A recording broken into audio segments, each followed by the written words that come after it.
Seguimos en este rumbo de la mañana cuando son ya las 8:19 y recibimos una invitada especial en el día de hoy. Se trata de Carolina Herrera, no la que hace los perfumes, sino la abogada. La modista. Pero es una dominicana notable, Carolina también Herrera, destacada. claro, una destacada abogada, especialista en derecho inmobiliario. Y hemos invitado a Carolina porque queremos conocer con ella sobre todo este debate o sobre lo que se está discutiendo sobre la ley, sobre el proyecto de ley de alquileres. ¿Cuál es el alcance? ¿Qué es lo que se busca con esto? ¿Qué se está planteando allí? ¿Qué está correcto? ¿Qué no está correcto?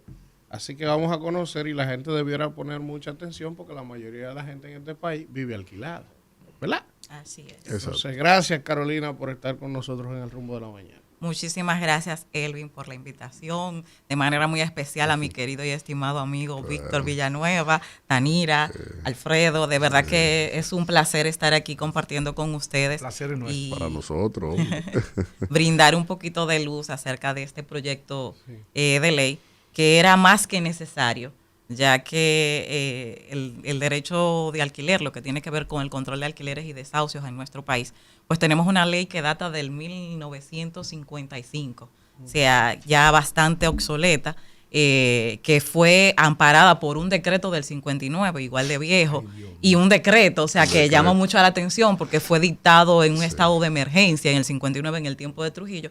Luego ya fue ratificado por una ley, pero igual a esta altura, ya incluso en reiteradas ocasiones, tanto el Tribunal Constitucional como la Suprema han establecido que ya pues hay un divorcio en lo que es la realidad jurídica de ese decreto y de esas legislaciones. Correcto. Y lo que es la realidad actual de la República Dominicana a nivel de inquilinato. Carolina, si pudiéramos resaltar algunos puntos notables o controversiales de la ley, ¿qué es lo que más llama la atención? Los cambios que se van a introducir. Del proyecto de ley. Del proyecto. Sí, porque todavía no es. Exactamente. Está en la Cámara de Diputados. Ya pasó la primera lectura en la Cámara de Diputados, pero todavía falta pues que pase al Senado y ya la promulgación. Claro. Exacto. Y realmente esta ley lo que hace es recoger y organizar, porque como no había un ordenamiento jurídico preciso, como les dije, estamos hablando de leyes dispersas, muy antiguas, decretos, muchos pedacitos, muchas leyes por ahí. Entonces ha recopilado y organizado lo que es el sistema de control de desahucios alquileres, ya que parte de la debilidad y de la falta de seguridad jurídica que brindaba pues la ley que tenemos actualmente, esa dispersión de las normas, pues no permitía esa seguridad jurídica, además de lo tortuoso de los procesos. Entonces, esta ley viene a organizar y a agrupar esos procesos, creando incluso una institución específica, o sea, separando de lo que es el juzgado de paz y ordenándole al Consejo del Poder Judicial la creación dentro del juzgado de paz, pero de una institución especial para control de alquileres y desahucios. O sea que esa parte es muy importante resaltar. Los puntos más controvertidos, y es porque ha generado un poco de inquietud, realmente llama mucho la atención porque ya figuran en el ordenamiento. Lo que hace la ley es organizarlos, que son el tema del embargo retentivo, el tema del desalojo, que ya se contemplan en la ley actual. Lo que hace este proyecto de ley es organizarlo, establecer un proceso sumario, es decir, más rápido, más expedito, rápido, porque lo que pasa es que el tiempo que tarda en justicia, ahora mismo en la actualidad hay un cúmulo tan grande a nivel de los juzgados de paz que se lesiona el derecho de propiedad, porque entonces mucha gente entendía y decía, oye, pero yo alquilo mi propiedad. No, vamos claro, oye, esto, dura mucho el proceso judicial para tú obtener una sentencia para que lo desalojen. Y luego la ejecución de ese desalojo dura también muchísimo. Y cuesta muchísimo. Exactamente, entonces eso lesiona el derecho de propiedad porque es tu propiedad y son derechos fundamentales porque sabemos que debe preservarse pues el derecho a la vivienda que tiene ese inquilino, pero también tiene que preservarse mi derecho de propiedad porque ambos son derechos fundamentales consagrados en la Constitución. Carolina, por ejemplo, con el tema del embargo, esta ley habla de que ambos pueden embargar, o sea, Eso tanto es el así. inquilino como el propietario. Sí, entonces, eso es así. Entonces, explíquenos cómo sería eso. Por ejemplo, cómo un inquilino embarga al propietario. Bueno, ahí vamos. Es por lo mismo que estamos hablando. Son dos derechos fundamentales, ¿verdad? Y como tal deben tutelarse y deben respetarse. Entonces, el inquilino también tiene un derecho sobre el propietario y es cuando éste, al momento de terminar el contrato, no devuelve los depósitos dados en fianza. Entonces, en caso del no pago, de la no devolución, sin justa causa, obviamente, de esos depósitos, pues ante el juzgado de paz, el inquilino puede entonces embargar retentivamente los bienes de ese propietario hasta obtener la validación de ese embargo retentivo y entonces la devolución de los fondos si corresponde. O sea, bastante importante, claro, porque que me va a poder embargar, que ya, como ya dije, ya existía el proceso. Incluso, pero entonces, escúchame, por ejemplo, y si el propietario alega, que tú me desbarataste 3 paradas y por eso no te voy a devolver tu dinero. Bueno, por eso debe probarse. O sea, tú puedes, el embargo retentivo es una medida cautelar. Sí. O sea, que es para prevenir, exactamente. Tú vas a reservar ese crédito, pero entonces tú tienes que demandar la validez de este embargo por ante el juzgado de paz, es lo que establece la ley. Pero también, Carolina, ahí se me ocurre que fíjate lo importante, porque es que aquí el dominicano es muy informal. Y a veces, por no darle a ganar a un abogado, un dinero, a una gente que lo asesore, hace la vaina así. A lo loco. Sí. Por ejemplo, si usted está alquilando un inmueble y usted entrega ese inmueble en perfectas condiciones, pintado, usted hágale fotos. Y dejarlo, hacerlo constar en el contrato. Para que usted documente claro cómo usted entregó eso. A la hora de ese inquilino devolverlo, entonces tiene que devolver en las mismas condiciones. Ya usted tiene cómo probar eso en las condiciones que usted se lo entregó y por lo cual usted está reteniendo esos depósitos. Lo que pasa es que la gente hace todo aquí así. Sí, viene un poquito a organizar y también a evitar, porque también sabemos que está la otra cara. También hay propietarios que de manera temeraria pues utilizan, usufructan, gastan ese dinero que es un depósito, una reserva. Y después no lo quieren devolver. Exactamente. Entonces, es un ganar-ganar para ambas partes, porque hay como un poquito de miedo de que viene... Y otra cosa del propietario, que dice, aguántate, que cuando él lo alquile le quite los dos nuevos depósitos al que viene, él le piensa pagar al que se fue. Con lo que viene. O si no le dice de que vive 2 meses más ahí para que lo sí. Consúmelo para no devolver. Oye, esta vaina. Ya esta ley y este proyecto de ley pues viene a regular todo Carolina, eso. Qué barbaridad. Privilegio tenerte aquí con nosotros. Eso es un tema. Es una realidad social diaria dominicana. Eso es así. Y como lo estableció él. Hay gente que vive de eso. La mayoría vive alquilado en este país.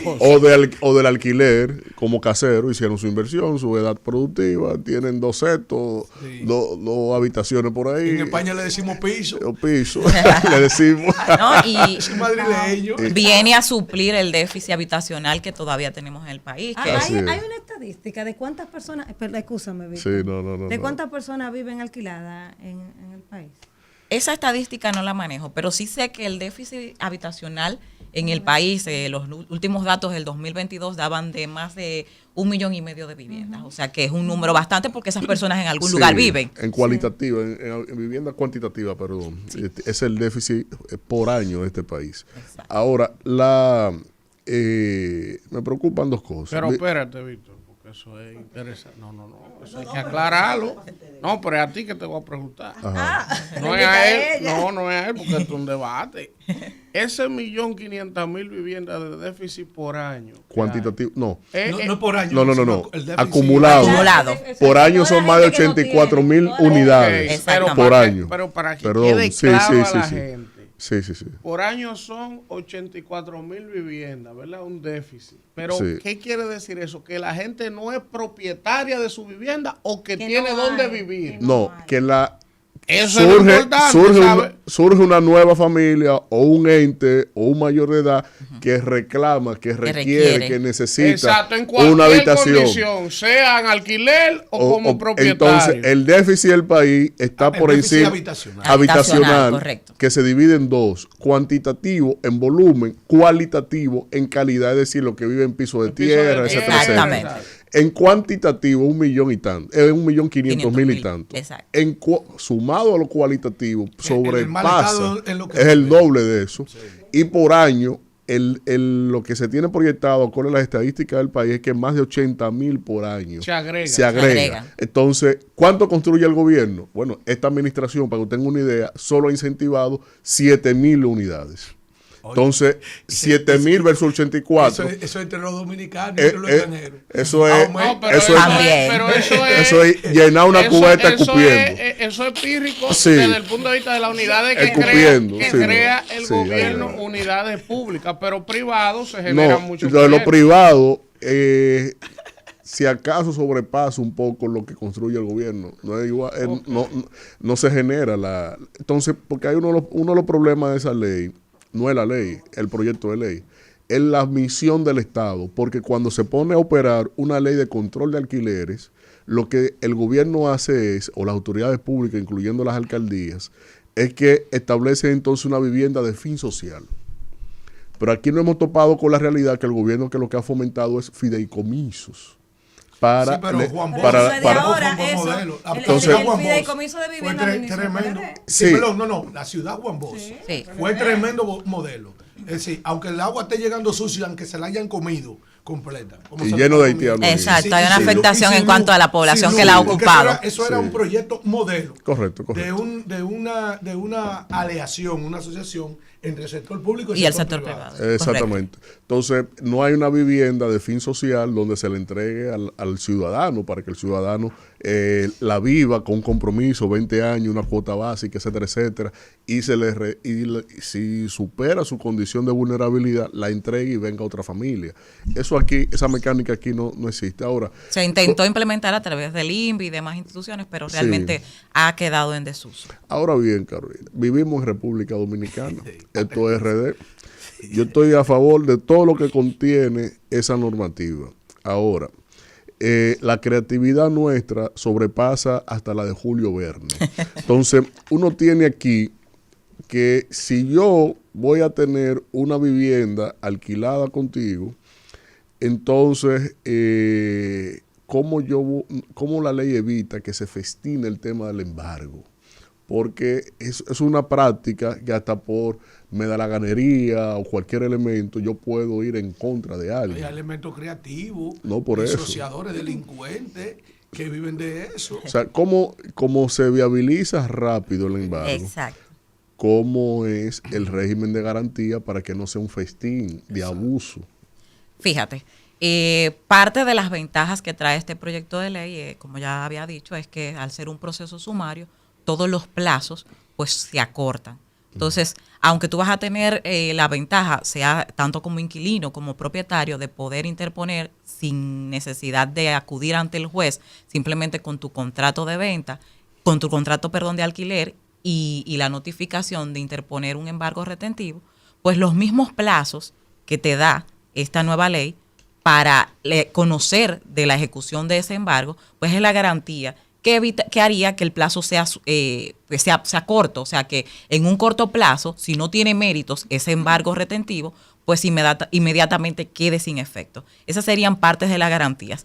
También, para poder acceder a ese tipo de embargo, pues parte de lo que establece esta nueva ley es el registro primero de esa propiedad, tú como propietario, para poder alquilarla, arrendarla y acceder pues a estos procesos de manera expedita por ante el MIBET. Eso es parte de lo que establece. O sea, tú debes registrar tu inmueble por ante el Ministerio de la Vivienda. Ya no es un banco agrícola. No tiene que ver nada con el alquiler, sino tu propiedad, tú como propietario, que voy a un punto importante en cuanto a eso, tú la registras por ante el Ministerio de la Vivienda. Todo el mundo. Para poder alquilar.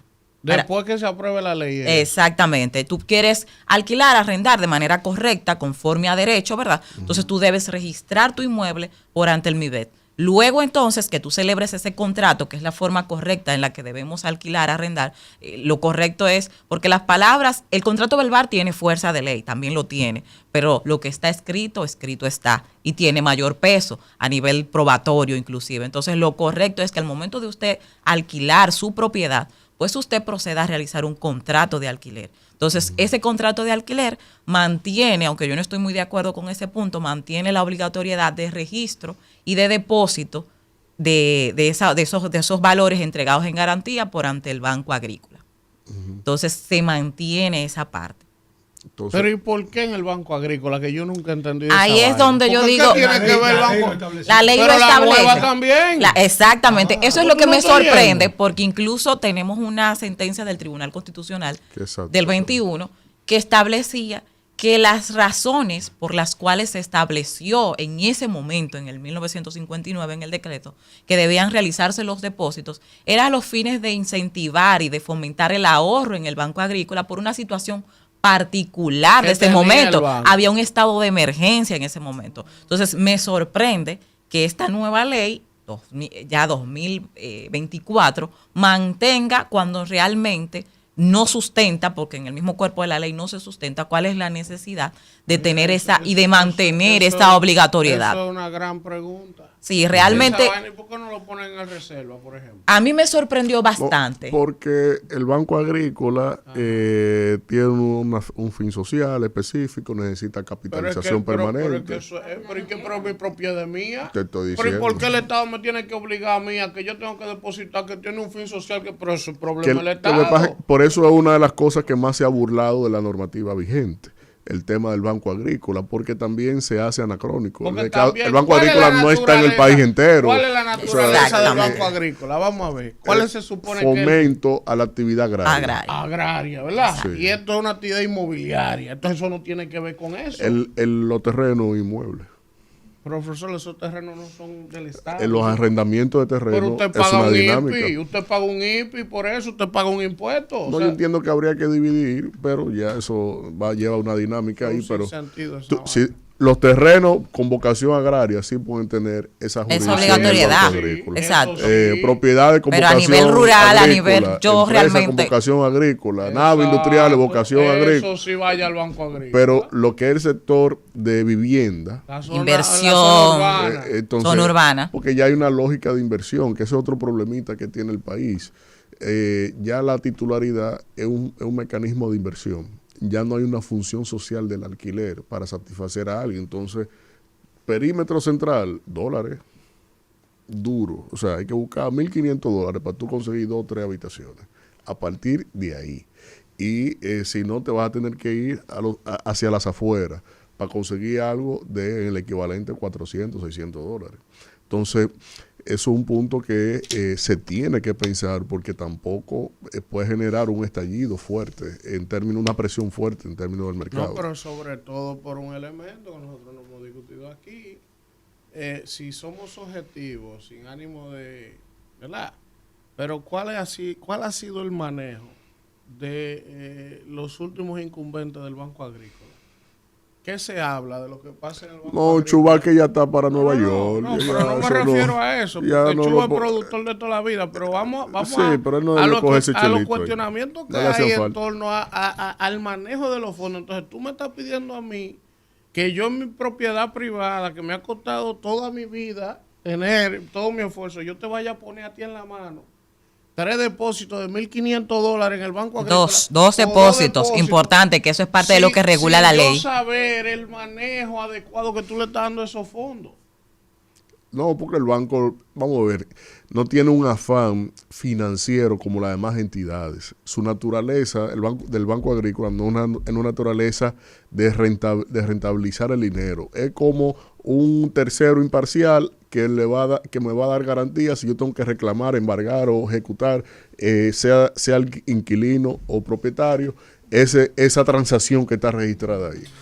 Más que eso, en principio lo que se busca es que se mantenga, tú dices, es como un detentador, ese tercero que va a mantener esos fondos para evitar que si quedan en manos y en acceso del propietario, pues haga un uso incorrecto de esa fianza que se supone que debe preservarse ahí para esos fines, para subsanar cualquier irregularidad que surja, imprevisto, o ser devuelto una vez llegado el término del contrato. Entonces, importante subrayar ahí algo que decía Elvin ahorita, en atención a los depósitos. Los depósitos, conforme a esta nueva ley, están regulados y no pueden exceder a 2 depósitos. Se acabó el 2 más 1.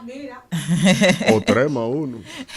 Bueno, esa parte también fue regulada, que no se encontraba regulada en la legislación vigente, no se encuentra regulada. Entonces ahí establece que los gastos legales pues deben ser compartidos entre partes. Exactamente. Que uno del abogado el inquilino. Ahora se van a pero ese uno del abogado no siempre iba para la mano del abogado. Y la labor de corretaje, ya ahí. Al abogado, los $2,500. ¿Y el corretaje qué hace? ¿Qué cobra? La labor de corretaje es para quien lo contrate. O sea, si el inquilino es quien contrata al corredor. Carolina, yo lo que dice un oyente que está viendo el programa en YouTube. Sí. Él se llama Luis. Él dice, bueno, Elvin, yo estoy aquí en Boston y estoy trabajando, matándome como un animal. yo estoy haciendo 4 apartamentos allá y yo pongo mi depósito donde me dé mi gana. A mí no me va a decir que Banco Agrícola. Mire, profesor, déjame preguntarle a Carolina. Un oyente le mandó una pregunta. A propósito, bueno, sí, adelante. Sí, un oyente lo mandó Claudia al chat. ¿Qué sanción contempla la ley para quienes alquilan inmuebles a ilegales haitianos? Realmente no hay... Hay que, espérate, hermana, hay que decirle a esa persona que aquí hay extranjeros, muchos extranjeros. Debería ser el término pero tú sabes extranjero. Lo que dicen, sí. Hay gente que... Ayer hablaba yo con mi papá de ese tema, que hay gente que le gusta alquilar haitiano porque son buenas pagas. No podemos discriminar. Pero ¿por qué son buenas pagas? La ley... porque tú le alquilas uno, meten 20 y entre los 20 le pagan a ese. Que tiene mucha propiedad en Punta Cana. Oigan esto, y todos los inquilinos de él son haitianos y son bien pagadores. Bueno, pero mira, esa pregunta que envió ese oyente sí, pero que la modifique. No, pero está bien, pero olvídate para de lo ilegales, pues para lo ilegales. Pero mira, esa pregunta debe ser incluida en esa ley. De hecho está. Okay. ¿Y qué contempla la ley? Contrario a lo que él indica, lo que hay es una prohíbe la limitación por razones de etnia, raza, o sea, tú no puedes tú estás discriminar. A alquilarle a un... Espérate, que eso es lo que ella está diciendo. Pero no puedes hacer uso de discriminación conforme a lo que establecen las leyes y los derechos humanos por razón de raza, etnia, religión. Espérate, Carolina, que aquí se va a armar la tercera guerra mundial. Tú estás viendo cómo es que cuelan las cosas. Espérate, si es un sistema perfecto.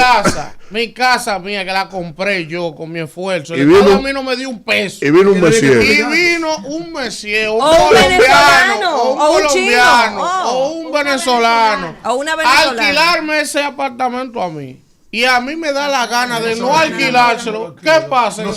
Es su derecho no alquilárselo. Usted puede hacer su análisis económico y demás. Lo que no puede es porque usted sea haitiano, porque usted sea venezolano, porque usted sea rubio, porque usted sea ojo verde, chino, usted no puede. Exacto, es discriminación. Pero espérate, ¿y qué determina que fue por discriminación que yo no le alquilé? Ya, eso no se va a enterar. No, pero porque está en la ley. Porque ¿cómo? Aquí hay de toda la ley, no está todo se cumple. No, pero que eso no. Se supone que debe cumplirse. Pero que eso esté ahí, eso es un problema. ¿Tú sabes por qué? Porque tú te quedas claro que sí, el contrato. Tú dices que no fue por discriminación. Pero ¿y si el chino, el venezolano, se hace el ofendido? Y va y se querella y dice, o el que sea, y va y dice que tú no le alquilaste porque él es chino. ¿Qué contempla la ley? Pero se supone que todo el que alega un hecho de injusticia tiene que probarlo. Sí. Esa persona tendría que probar que dentro de las causas por las que usted... que le cause un daño a otro.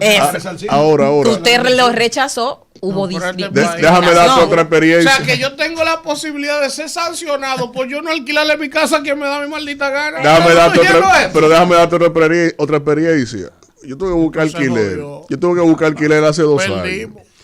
Y ese alquiler, cuando fue, el asunto es que las 3 primeras casas que fui a ver me rechazaron. ¿Sabes por qué? Porque yo era abogado. Abogado, sí. O sea, aquí no se le alquila ni a abogados ni a militares. O sea, ni a militares. ¿Usted es militar? Yo no, porque me vieron afeitadito. Usted es militar, no. Usted es abogado. Ay, mi hija no quiere que se le alquile abogado. No vea solo eso de ese lado. El contexto social de la República Dominicana se discrimina por muchas cosas. Por ejemplo, aquí no se le estaba dando empleo a profesionales egresados de ciertos tipos de universidades. Eso es correcto. ¿Usted sabía? También había discriminación. No, pero yo lo sufrí porque yo estudié en la UAS. Sí, exactamente. Estudiamos en la UAS. Aquí vemos 3 guardianos. Y eso es parte de la discriminación. Aquí no se le daba trabajo a gente que viviera en el Capotillo, a gente que viviera en la Sursa, a gente que viviera en la Cañita, a gente que viviera en los Guandules, a gente que viviera en Guachupita, gente que viviera en el Odio de Chulín. Aquí no se le daba empleo a gente. Si tú cometías el error de en tu currículum vitae poner que tú vivías en uno de esos barrios marginados, donde hay tantos dominicanos buenos y malos. O probar acá. Coño, no te daban empleo también. Una vez yo fui a un despacho de abogado aquí de esos Pipirinay. Yo era estudiante de Derecho. Oye, dilo como es. Pipirinay. Bueno, no. Y yo no como Coños. Eso. Pero y cuando llevo mi curriculito para que me contraten como paralegal, me dijeron que no, porque yo era de la UAS. que es solo de Unive y Pucamaima. Eso es así. Me lo dijeron en mi cara. Una socia ese despacho.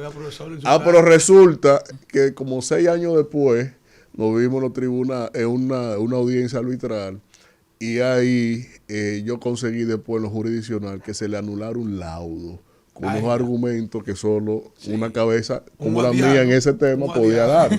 Y cuando le saco la sentencia, fíjate lo que hace alguien de la UAS. Exactamente. Sí, no, claro, le dije yo, fíjate lo que hace alguien de la UAS. Y me fui.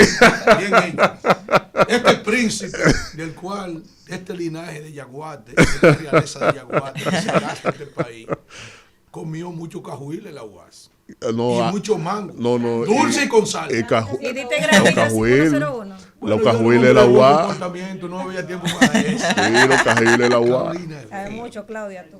Carolina tomaba clases en Nueva Unidad y en CJ. Y en CJ. Que es la nueva, no nueva unidad, sino la nueva ciencia jurídica.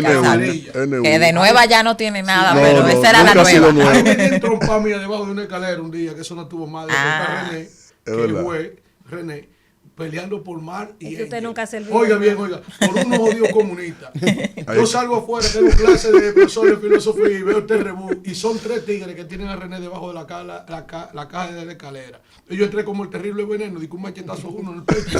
Para defender a René. Cuando se huirán esos 3 morenos por encima de mí, yo estaba llamando a ver quién era que me lo iba a quitar de encima, que me dé esa parte, esos morenos me dieron durísimo. Acabe con Carolina. No, la UAS es terrible. Mire, doctora, la experiencia de otros países de la región y nuestra referencia para donde nosotros mayormente emigramos. Es decir, ¿qué sucede en los regímenes de alquiler en nuestra región y en Estados Unidos y España, por ejemplo? Señores, por ejemplo, en Estados Unidos, yo nunca he escuchado que en Estados Unidos es un problema. Es decir, usted le alquila un apartamento, usted se va de un apartamento. Es decir, allá no hay problema. Pero sin tu tía. No, y sin mi tía tampoco. Explícame eso. Bueno, es parte, porque si hay un sistema garantista, si hay una ley que funcione, estamos hablando que este nuevo proyecto de ley establece un proceso que máximo tiene que durar unos 2 meses. Porque la parte conciliatoria... Duraban 1 año peleando, 2 años, y el tipo metido adentro y sin pagarle. No, y si depositaba... Y a veces hay que darle cuarto al tipo para que se salga de tu casa. Y si depositaba, tú ibas con el proceso avanzado, si depositaba en el Banco Agrícola, los pagos atrasados, pues todo se volvía atrás. Entonces, todas esas cosas viene a regular a la ley porque se estaba afectando, como ya dije, el derecho de propiedad. El proceso ahora no puede durar más de 2 meses, porque la parte de conciliación, que es una nueva figura que trae esta ley, que es el fiscalizador especializado.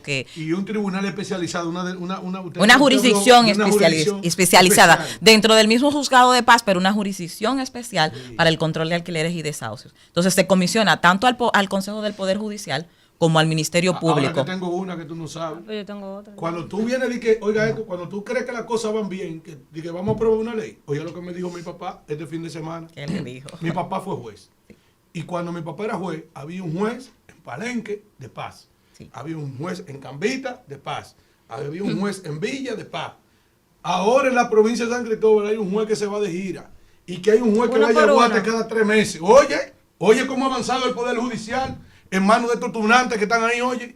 Antes cada juzgado tenía su juez de paz. Es verdad o mentira lo que estoy diciendo. Oigan la crisis que hay en el Poder Judicial, que nadie le expresa. Oiga, profesor, para usted ver el juez de paz de Yaguate, usted tiene que saber cuándo él viene, cada un mes. Hace una cita. Hace una cita. Oye, cuando lo correcto. ¿Y cuánto dura ese hermana, lo correcto es que todos los días, el juez está ahí. Hay unos días, yo me recuerdo cuando mi papá, habían días específicos de audiencia y habían días para trabajar con los fallos y esas cosas. Claro. Oye, el desorden que hay, eso aquí hay que denunciarlo. Oye, bien, Carolina, no hay forma de tener. Entonces, vamos a aprobar esa ley, vamos a hacer una jurisdicción especial, pero el juez de paz no está ahí.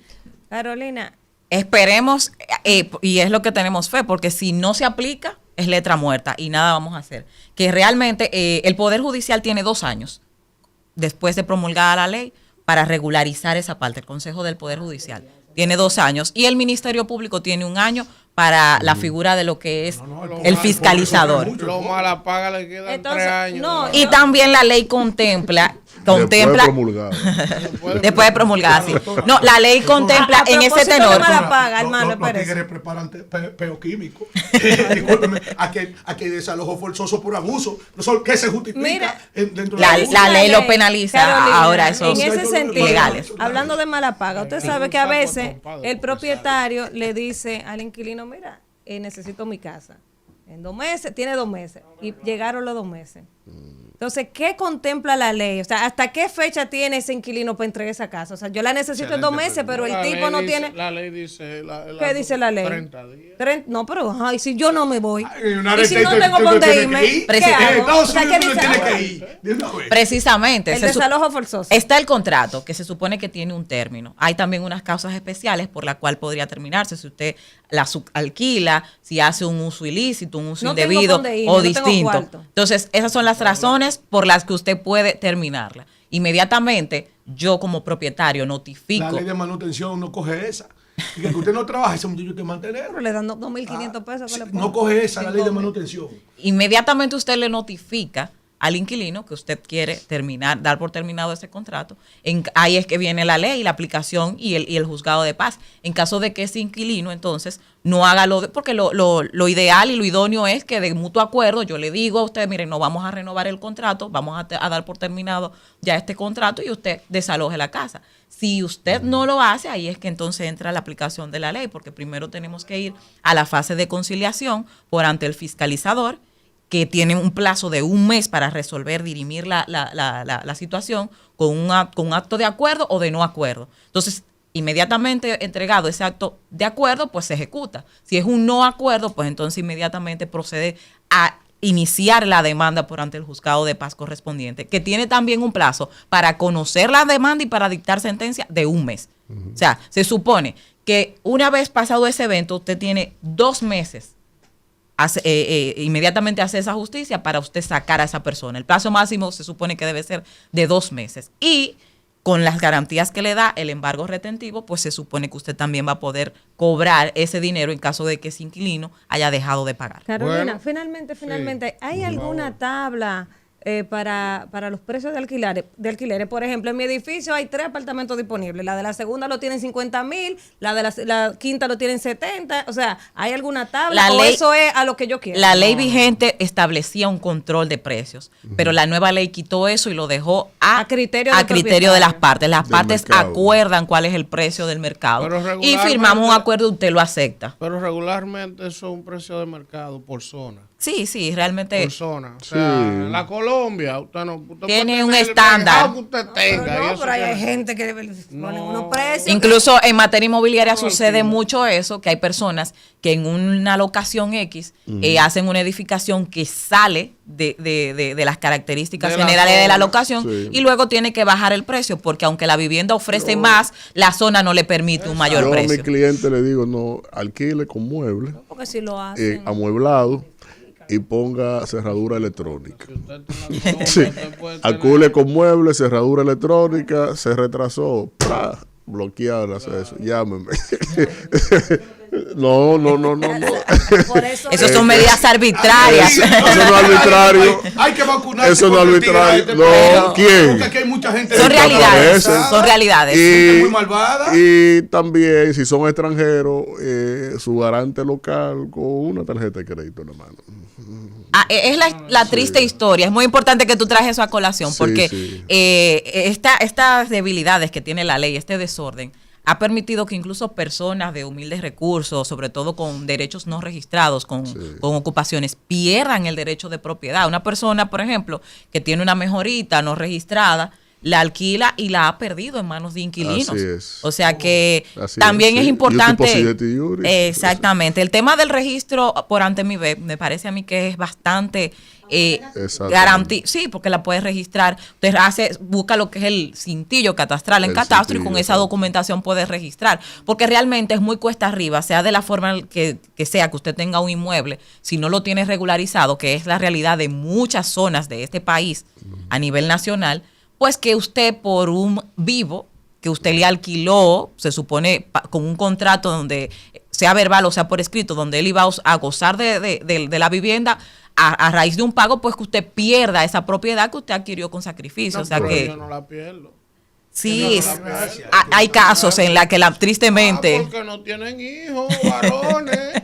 Porque ven acá, lo de menos sacar unos bandidos de ahí. Esa puerta la tumbo yo y usted sabe. No, eso no es posible. No. Gracias, Carolina, por haber estado con nosotros con este tema tan importante. Este asunto inmobiliario. Vamos a un contacto y regresamos con más del Rumbo de la Mañana. Muchas gracias.